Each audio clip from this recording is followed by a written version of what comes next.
दोस्तों, अगर आपको भी सीआईडी शो देखना अच्छा लगता है और आप सीआईडी के इंस्पेक्टर पूर्वी यानी कि अंसा सैयद को देखना पसंद करते हैं तो सबसे पहले इस वीडियो को दिल से लाइक कर दीजिए।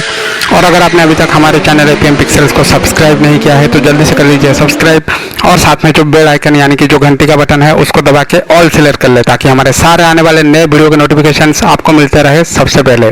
दोस्तों, सीआईडी के रिलेटेड अपडेट्स के लिए आप हमें इंस्टाग्राम पर भी फॉलो कर सकते हैं। मैंने डिस्क्रिप्शन में अपने इंस्टाग्राम अकाउंट का लिंक दे दिया है, वहाँ पे जाके मुझे फॉलो कर लीजिए। तो दोस्तों, जैसा कि आप लोगों ने थंबनेल में देखा, इंस्पेक्टर पूर्वी का वीडियो हो रहा है वायरल। जी हाँ दोस्तों, पूरे भारत में चल रहा है कोरोना का संकट, और इस वजह से दोस्तों कोई भी मूवी या फिर सीरियल जो है, किसी की भी शूटिंग जो है वो नहीं हो रही है दोस्तों, और सबकी शूटिंग जो है उसको रोक दिया गया है। और सीआईडी की इंस्पेक्टर पूर्वी जो है वो भी अपने घर पर ही है दोस्तों, और उन्होंने सोशल मीडिया पे कई सारे वीडियोस छोड़े हैं जिन पे लोगों को वो समझाती हुई नजर आ रही है कि आप कोरोना में बाहर मत निकलिए, खुद को फिट रखिए, जिम जाइए, रोजाना पानी पीजिए और जितना हो सके हेल्दी खाना खाइए, बाहर का खाना मत खाइए।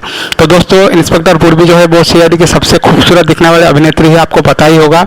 ऐसे में दोस्तों, अभी एक सर्वे किया गया था जिसमें ये पूछा गया था लोगों से कि सीआईडी की सबसे खूबसूरत अभिनेत्री कौन है, तो करीब 70% लोगों ने ये कहा था कि इंस्पेक्टर पूर्वी यानी कि अंसा सैयद जो है वो सीआईडी की सबसे अच्छी दिखने वाली अभिनेत्री है। तो दोस्तों, आप लोग नीचे कमेंट करके ज़रूर बताइए कि इंस्पेक्टर पूर्वी आपको कैसी लगती है। क्या आप भी यही मानते हैं कि इंस्पेक्टर पूर्वी सबसे खूबसूरत है, या फिर आपको कोई और पसंद है? आप अपना ओपिनियन जो है नीचे कमेंट बॉक्स में कमेंट करके ज़रूर बताइए। मैं मिलता हूँ आप सबसे अगले वीडियो में।